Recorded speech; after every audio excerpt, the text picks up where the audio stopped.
Hi there, this is Eric Igelko, and I am super excited to announce my brand new podcast, Easy Deals, sponsored by Easy Loans, a direct private lender. Here we are for episode number 1.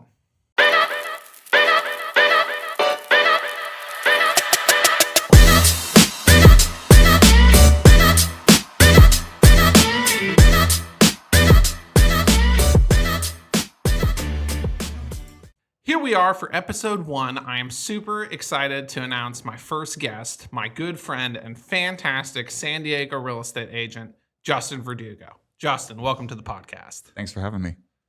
So Justin and I have known each other for several years. We actually used to work together. Justin was my protege back in 2021. Justin, why don't you tell a little bit about how we first met? Yeah, sure. So I was looking to join commercial real estate, just really didn't know what the heck I was looking at. So I started Googling top commercial real estate agents, and I came across your website and gave you a call. And I think I even just called you, and I didn't even say who I was or anything like that. I just said, hey, I'm looking for a job or something. Yeah, from my perspective, I'm sitting there at my desk. I think it was like a Monday or a Tuesday, focused on my work. Phone rings, picks it up. No hello, no intro, just, I want to come and work for you. And I'm sort of sitting there like, who is this?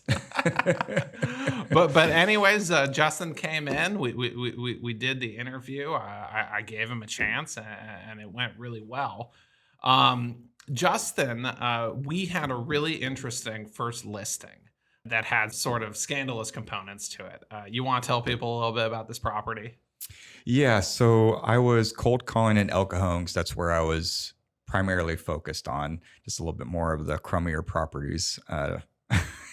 And just came across this light manufacturing is that he was doing cabinets, making cabinets or something like that. And so gave him a call, asked him if he's willing to sell. I don't think it went exactly like that. I think I had more of a spiel. But anyway, he was interested. And so we had set up a meeting with him. And then naturally, as all first deals go, he ghosted us on the first one. And so we had to set up another appointment with him and actually made it there. And he came in with like a 4-page like signing listing agreement and some pamphlets, and he was like, yeah, let's do it. And so, but ultimately, I always tell you it's really nice as the senior broker when the junior agent books an appointment and the seller signs the listing at the very first appointment. It definitely makes you look good. Anyways, tell people kind of the specifics of the property, where it was, what it was. Yeah, so I think it was like a 5,000 square foot building, but it was on 2nd Street, had 2 different types of buildings that were attached. One of them was specifically for building cabinets. That was his job. Then on the other side, what we found out was a full-on dispensary. Now, we didn't find out that until picture day. And we show up there with the photographer coming from, I think, LA or something like that. And there's a full-on dispensary, people in line to buy, their goodies. And so we had to end up canceling the photos. Yeah, I'll tell you, this was definitely a first for me. I've dealt in a lot of these properties that were previously illegal marijuana businesses. This was the first time I've ever taken a listing and had a dispensary move in the middle of having the listing. I mean, when I got the call from Justin that, there's like 30 people waiting in line to buy pot, I could not believe it. Yeah. Anyways, what happened next? So we had to cancel the photos, gave him a call. I was like, hey, you tell us that there's a full-on dispensary happening. He's like, oh yeah, they'll be out of there in a month.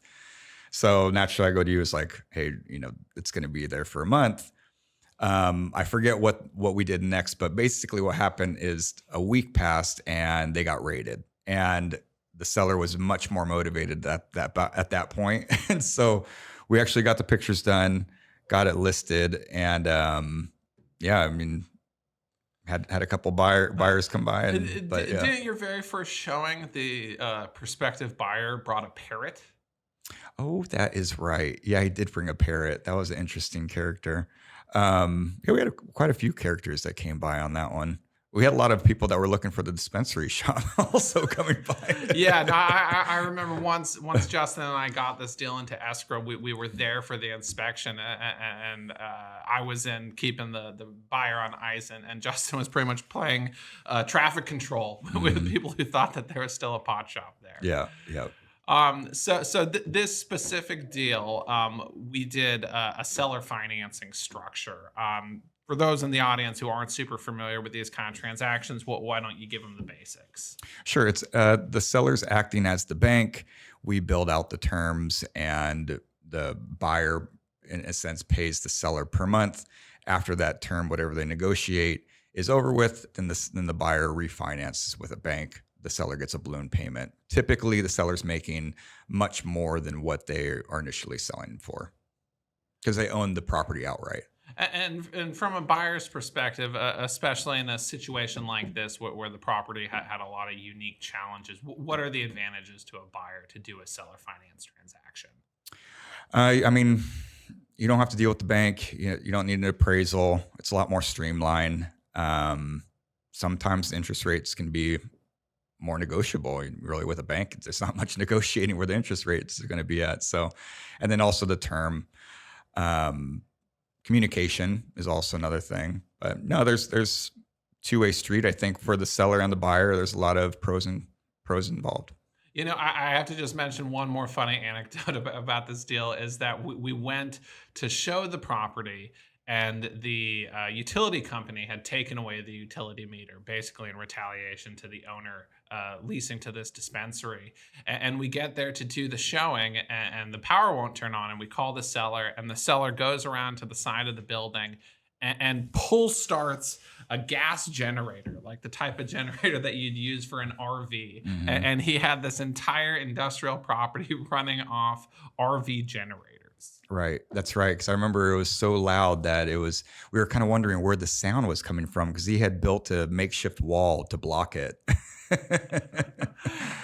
Anyways, we navigated the challenges. Justin did a phenomenal job of sourcing the deal and keeping everyone on ice, and we got that one closed. I think you were less than 4 or 5 months in the business and had closed your first commercial transaction, which, to give people context, agents will go. I mean, I went almost 2 years before closing my first escrow, so I would imagine that was a big boost to your confidence. Yeah, absolutely. And then I had my second born that was born like right at the closing of that one too, which was like a double win for that one. But yeah, that was cool. And one more thing to backtrack on that one. The funny thing was being a new agent on that, and you had already had a vacation plan. And so we were trying to get everything situated with, I think, like a 10-hour time gap, right? Yeah, no, I was in Sweden for my honeymoon, and I like vividly recall standing in the driveway in the middle of the night, basically barking orders at Justin and this other agent that we were on a conference call with. Yep, that was good times. Definitely a memorable first. Yeah, no, you'll always remember your first deal. I think many people have much less interesting first deals. So certainly a fun thing to discuss. So after we had closed that deal, you basically had made the executive decision, in light of your family growing, that you were going to switch from doing commercial real estate to doing residential real estate. Can you sort of walk us through your thought process and what that transition was like for you? Sure. Yeah. So my wife has a business that she runs from home, and then having the second child, she needed the extra support. And so I stepped back from commercial and I provided the extra support for her and her growing business. But in the same time, I was getting miserable just being at home. And by chance, I had a buddy reach out to me and suggested that, hey, to at least try out residential and see if I liked it, because I could probably do both. And so I ended up looking up top teams here in San Diego and ended up with Whistle Realty. So I know a lot of folks who are getting into real estate look up the top teams and are comparing apples to apples, all the different brokerages that you can go work for. What specifically was it about the operation here at Whistle that made you make the choice to hang your license here? It was more so the structure. From a military background, I like structure, so I like that. hey, you're coming on board. This is what's going to happen. This is the next step. This is the next step. And then this is how much, assuming that you follow the steps and the guidelines, is how much you'll be making per year. So I was like, okay, cool. That sounds like something I can do. And ultimately it all ended up working out. So I know when you put it like that, it sounds to the folks that are listening like this is a very easy gig. But as we both know, brokerage is an incredibly challenging business. So making the switch into this new career as a residential agent, tell us a bit about some of the challenges and setbacks that you faced early in your career. Yeah. I mean, the challenges were that you have to be very like, you have to have a schedule, right? And then developing that schedule so that it fits what your goals are after. One of the biggest challenges was trying to sort out through all the different avenues in residential of how to generate business. You have door knocking, you have cold calling, you have open houses, and really there's a ton more that we can go on. But it's really finding what you're good at, and that takes time, right? And it's not just people are knocking at your door to list their house. You have to get a better understanding of how to communicate with people, and then also ultimately what you're doing, right? So from the time that you started your residential real estate career, how long was it until you got that first closing? First closing. So I started in May, went through the month, like 3-week training, and then ended up closing in August. So it was, I guess, around like 2 months. Wow, and was that a buyer or a seller transaction? That was a buyer. Yeah. And luckily out of that one, a guy called me up out of that same complex. Funny enough, he thought I was the listing agent on that one, but I just rolled with it, went to his house, not really knowing what I was doing. And luckily got the sign the listing on that one. And so that was my second closing, and represented the seller on that one. So let's fast forward. You got started in the residential. You got a couple clients. One closing leads to another. Give us kind of a real specific drill down of what your business looks like today. How many houses have you sold this year? What do you have listed currently?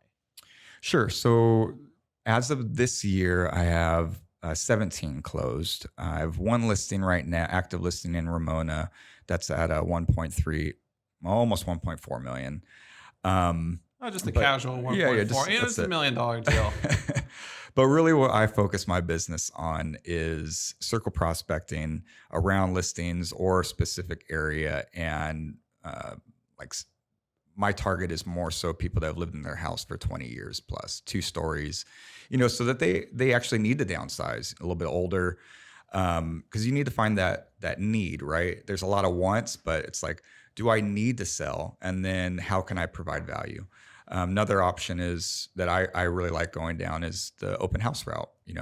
People are coming into our territory. This is our listing in a sense that we're hosting, and they're coming in. It's not like a sales call. We're not posted up at the grocery store. We're not Costco trying to sell phones or anything like that and bugging people. They're coming into us to talk about real estate. And so it's a much easier conversation to have. And then also obviously referrals. Can you touched on the open house thing, which I think is very interesting because I feel like a lot of agents miss the point of how to generate business with an open house. Can you give people kind of just like the rundown of how do you maximize the opportunity when you're hosting an open house? Yeah, sure. I mean, there's a lot of different approaches to open house. You can door knock the neighborhood. You can circle prospect that neighborhood, invite the neighbors. What I like to do is I like to get out a lot of signage. Our company does a great job of promoting our listings, but I always make it a point to try to do like a social media post, and then also make sure that the listing agent is also doing something too. That way it just helps get more traction in. And then having material there that is of value. So we have this a bridge loan company that helps out with sellers that would be a contingent buyer. So they could essentially be a cash buyer, sell their house after the fact. So that's a retractive a sales pitch, or not pitch, but point to sellers that, have to sell, but they'd be a contingent buyer. Another thing is things that we offer from the team. So just coming from a place of value, and then also bringing up that what we do as agents for our clients, like finding off market deals, how can we help them with communication or just really just what they need, because that's our job. We're in the people business, right? You mentioned off-market deals, which I think transitions perfectly into the deal that you and I just did. For the people in the audience who don't know, have effectively retired my brokerage career, and I'm just focusing on acting as a principal and buying good deals. And I recently closed on a fantastic transaction that Justin brought me off market. Why don't you tell people a bit about the story of that one? This property was in probate, and he was living with a couple of people that were, I guess you can call them caregivers, but they weren't really caregivers. They were more so like moochers. They were just eating all the food, living there for free and destroying the place. And so when I saw it for the first time, it was like almost like I mean, it was a huge shock because the smell.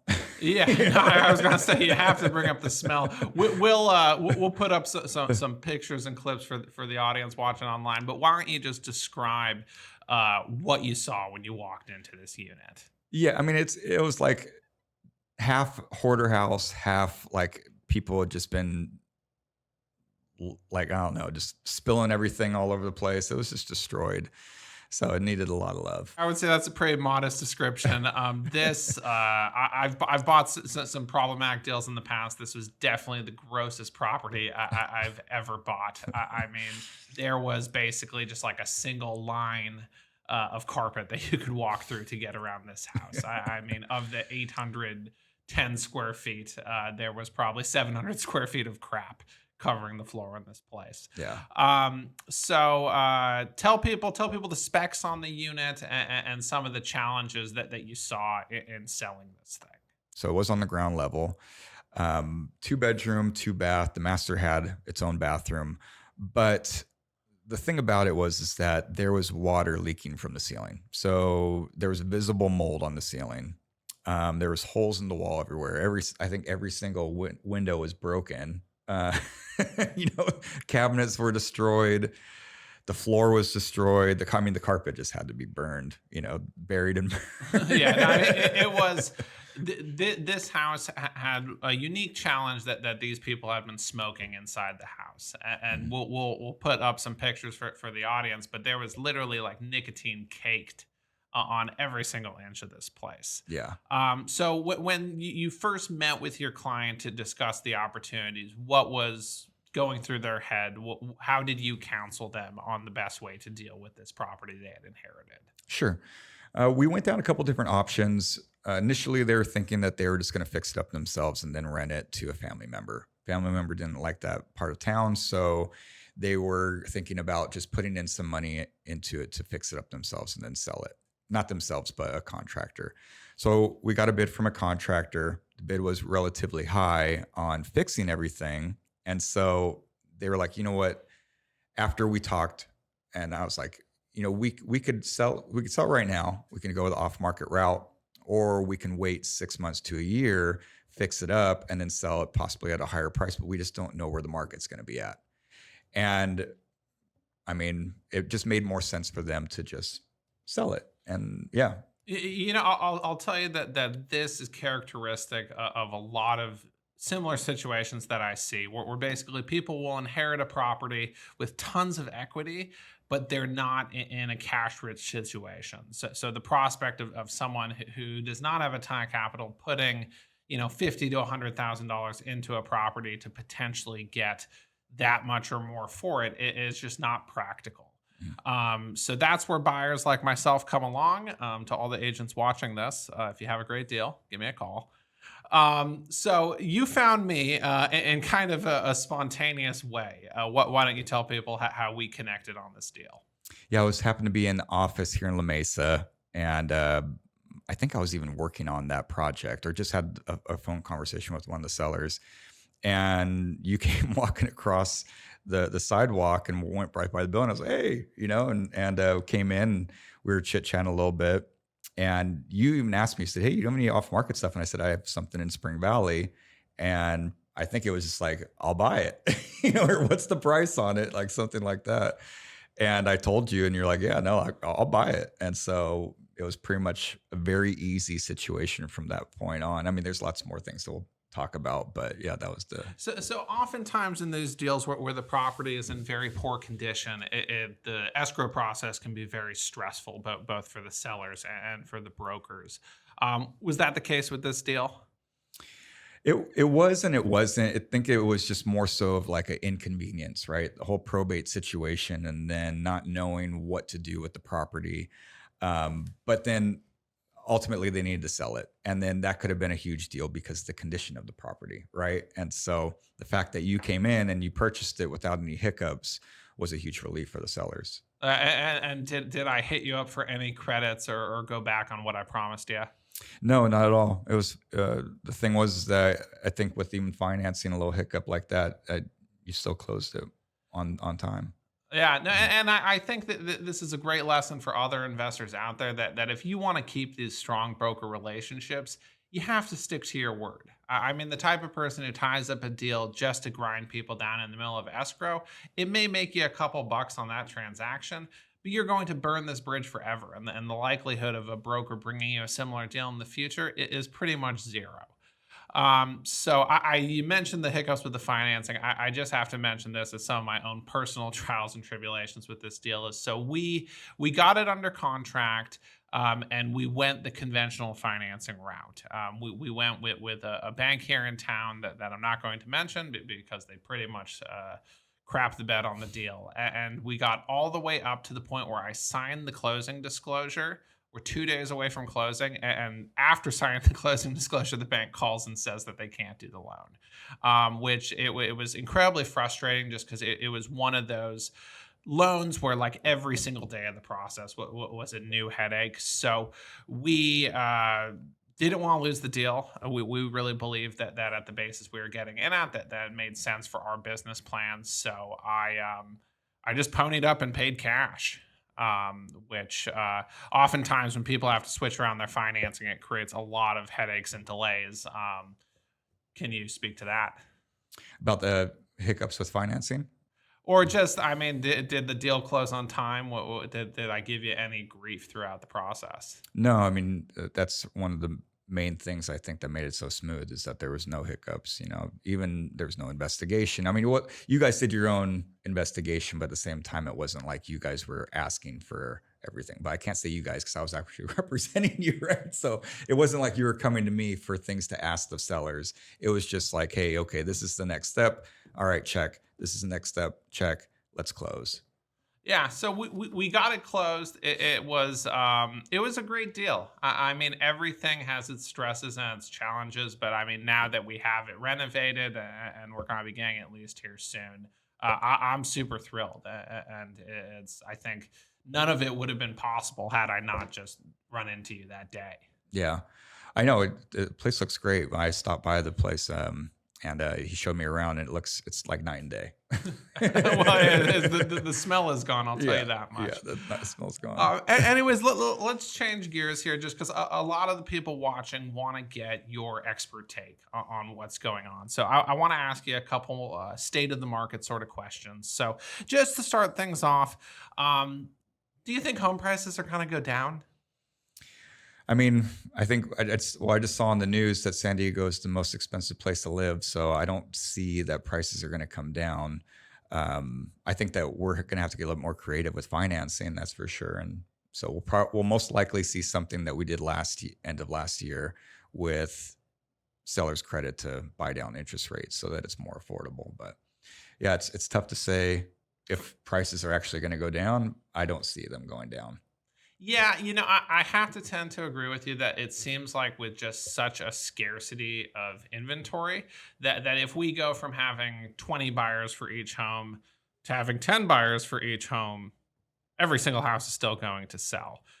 So let me ask you this. Someone who's looking to get into the market and is afraid of prices going down, how would you advise them?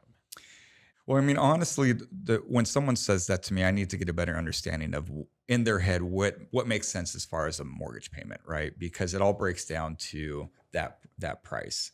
And then if we can get it down to that price, because if someone is very unrealistic and wants $1 million home at an 8% interest rate, not put anything down, but they want their mortgage payment to be $3,000, they need to have a reality check, right? $3,000. I don't think you can buy a one bedroom for $3,000 a month today.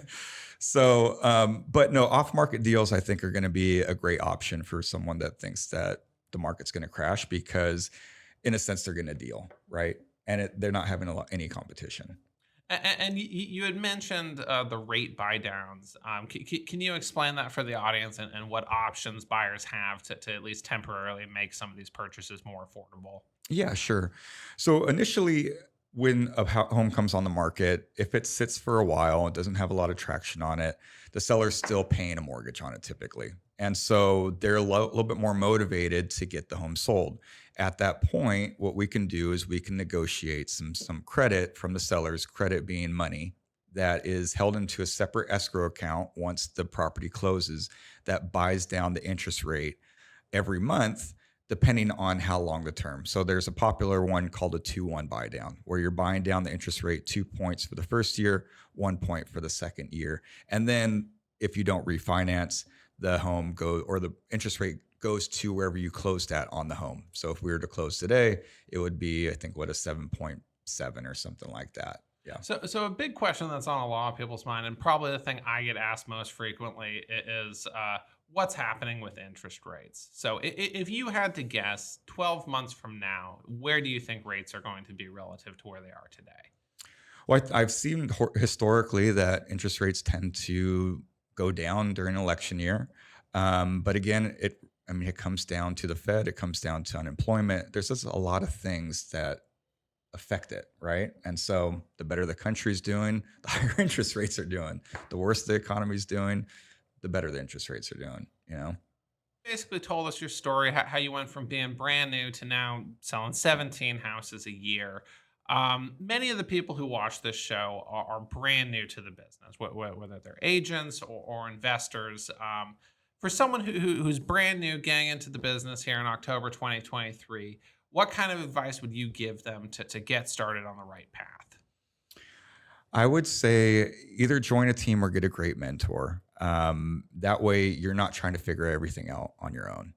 And there's a lot to learn. In real estate, it's ever changing. So you're always having to pivot and learn more and ask questions.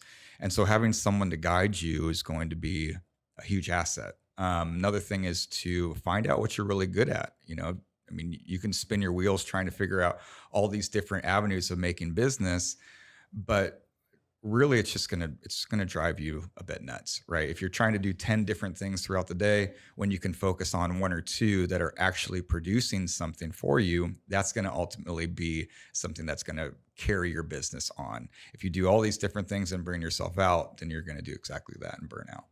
Yeah, I would agree with that advice completely. A metaphor that I used to give agents back when I was in the brokerage business training people is it's like you're building a bridge. If you keep trying to start to build a new bridge, none of these bridges are going to go anywhere. You basically have to pick whatever strategy you're going to work on and just stick with it. Speaking of strategies, what have you found works for you in terms of developing new business? Getting myself out there. I'm trying to do better about social media, hence this podcast, right? But really just talking to people. Like I had mentioned earlier, we're in the people business. So, and a lot of people will say that because we are. We're in the business to talk to people. We're in the business to understand what someone needs and how we can provide value. Because if we're not providing value, what's the point of the conversation anyway? Right? So. Well, I have to say you're wise beyond your level of experience as far as real estate agents go. Anyways, Justin, this has been really fantastic, and I think that people are going to find this information to be very educational. Any final closing remarks you'd like to give the viewers? I really want to. So one of my goals for next year is I want to find an investment property, and so it's something that I'd like to do with you with the financing part of this whole thing once that comes along. Awesome. Well, Justin, it's been just a thrill having you on the show. For people who are watching that want to get in touch with you to do some real estate business, how can people get a hold of you? You could either reach out to me via phone, 619-492-4609, or Instagram, Justin Verdugo. And, but yeah, pretty much those two would be great options. All right, fantastic. Well, it's been a thrill having you on the show.